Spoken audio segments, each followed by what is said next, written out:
ሐምሌ 2 ቀን በ3 ሰዓት ተኩል ከለንደን ይዞን የመጣው ባልደረባችን ሙሴ ደፌልኩርና ከባቡር ስንወርድ የተቀበለን ሙሴ ጉ የሚባለው መጥተው ወደ ቤተክርስቲያን ይዘውን ሄዱ። ቤተክርስቲያኑም በልዩ ልዩ ጌጥ ያጌጠ ነው። ስራውም 3 ክፍል ነው። መካከለኛው ክፍል የካህናቱና የሕዝቡ መሰብሰቢያ ነው። እንዲህ ስለሆነ ግን የካህናቱ ስፍራ ወደ ላይ ከፍ ያለ ነው። መንበሩም ከግንቡ ጋር ተያይዞ የቆመ ነው። ካህናቱም እጅግ ያጌጠ ልብስ ለብሰዋል። ከመንበሩ በላይ የጌታችንና የቅዱሳን ስዕል በመስታወት ላይ ተስሎ ይታያል። እኛም በገባን ጊዜ ጸሎት ተጀምሮ ነበር። ምንም በሥርዓትና በቋንቋ ብንለያይ የሰውን ሀገር ሥርዓትና ሥራ ማየት መልካም ነው ብለን ወደ ላይ ወጥተን ተቀምጠን እናይ ጀመርን። 10 ደቂቃ ያህል እንደተቀመጥን ሙዚቃ እየመቱ ያዜሙ ጀመር። የሙዚቃውና የካህናቱ ድምፅ መስማማቱ እጅግ ያስደንቃል። ደግሞ አንድ ልዩ ነገር ያየነው ሙዚቃውና ካህናቱ ከሁለት ተከፍለዋል። ግማሹ በምዕራብ፣ ግማሹ በምስራቅ። በምስራቅ ያሉት ግን ሽቅብ ወጥተው ከላይኛው ደረብ ላይ ናቸው። ሙዚቃው አይታይም፣ ሰዎቹ ግን ከወገባቸው በላይ ይታያሉ። ሙዚቃውን በጮኸ ጊዜ ወዴት እንደሆነ አላወቅንም። ሽቅብ እያንጋጠጥን እንፈልግ ጀመር። በኋላ ሰዎቹን ብናይ እነርሱ በመዘውር እየመቱት ይሆናል አልን። ከዚህ በኋላ እነዚያው ባልደረቦቻችን እነ ሙሴ ደፌልኩር መጥተው ይዘውን ወጡ። ከበሩ ላይ አንዲት ሴት ከረጢት ይዛ ወደ ቤተ ክርስቲያን የመጣውን ሰው ሁሉ ትለምን ነበር።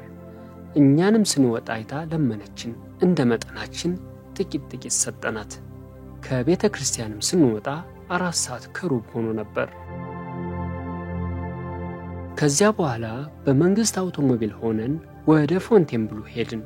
የሄድንበትም ምክንያት የቀድሞ ቤተ መንግስት ስራው እጅግ ያማረ በዚያ ነበርና ያንን ለማየት ነው።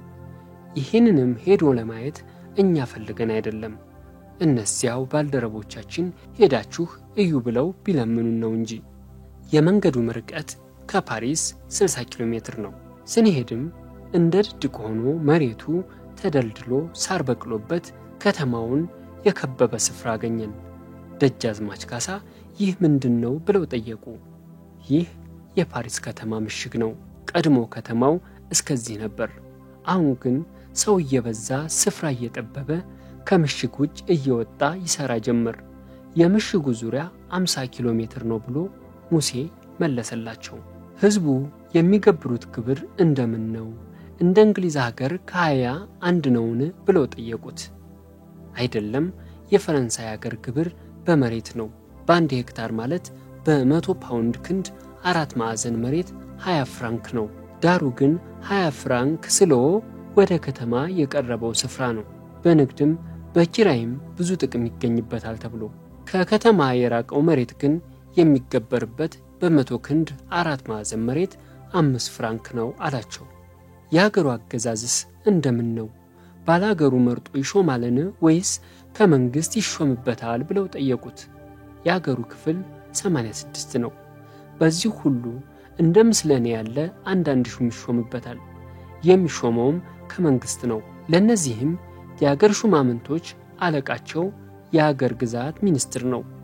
ለሀገር ጥበቃ 12 ክፍል የወታደር ደንብ አለ።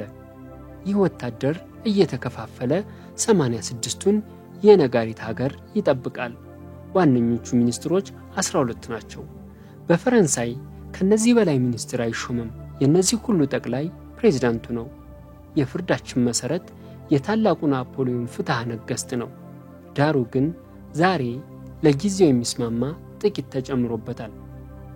ይህንንም የናፖሊዮን ፍትሐ ነገሥት ከእንግሊዝ በቀር አውሮፓዎች ሁሉ ተቀብለውታል። ናፖሊዮንም ብቻውን አልጻፈውም። የአውሮፓን ፍትሐ ነገሥትና ሊቃውን ሰብስቦ መልካሙን እያስመረጠ ነው። ስለዚህ አውሮፓዎች ሁሉ የፍርዳቸው መሰረት አደረጉት። ጠቅላይ ሚኒስትር ዶክተር አብይ አህመድ በፓሪስ የሚገኘውን የኖትርዳም ካቴድራልን ጎብኝተዋል። ይህም የቅርሱ መጠበቅን ባህላዊና ዓለም አቀፋዊ ዋጋ ያመላከተ ነበር። እንደ አውሮፓውያን አቆጣጠር በ2019 ከተከሰተው የእሳት አደጋ በኋላ የተደረጉ የጥበቃ ስፍራዎች ፈረንሳይ ታሪካዊ ምልክቶቿን ጠብቃ ለመጪው ትውልዶች ለማቆየት ያላትን ጽኑ አቋም የሚያሳዩ ናቸው። የጠቅላይ ሚኒስትር ጽሕፈት ቤት መረጃ እንደሚያመለክተው ጉብኝቱ ለኢትዮጵያ ትርጉም ያለው ትምህርት የሰጠ ነው። ከላሊበላ ውቅር አብያተ ክርስቲያናት እስከ ጎንደር ፋሲለደስ እስከ አባ ጅፋር ጅማ ቤተ መንግስትና በርካታ ቅርሶች ድረስ አቻ የማይገኝለት የታሪክና የባህል ሀብት እንዳላት ሀገር ኢትዮጵያ ሀገራችን የቅርስ ጥበቃና እድሳትን ቅድሚያ የምትሰጥበት በርካታ ጸጋ አላት ይላል። ቱሪዝምን ማስፋፋት ቁልፍ የትኩረት መስክ በመሆን በኢኮኖሚ ሪፎርም አጀንዳ ከአምስቱ ምሰሶዎች አንዱ ሆኖ እየተሰራበት ይገኛል። ከዓለም አቀፍ ምርት ተሞክሮ በመማር ኢትዮጵያ የባህል ሀብት ቅርሶቿን የመጠበቅና ቀጣይነት ያለው የቱሪዝም ልማት ስራ ጥረቷን ለማጠናከር ትችላለች ይላል መረጃው።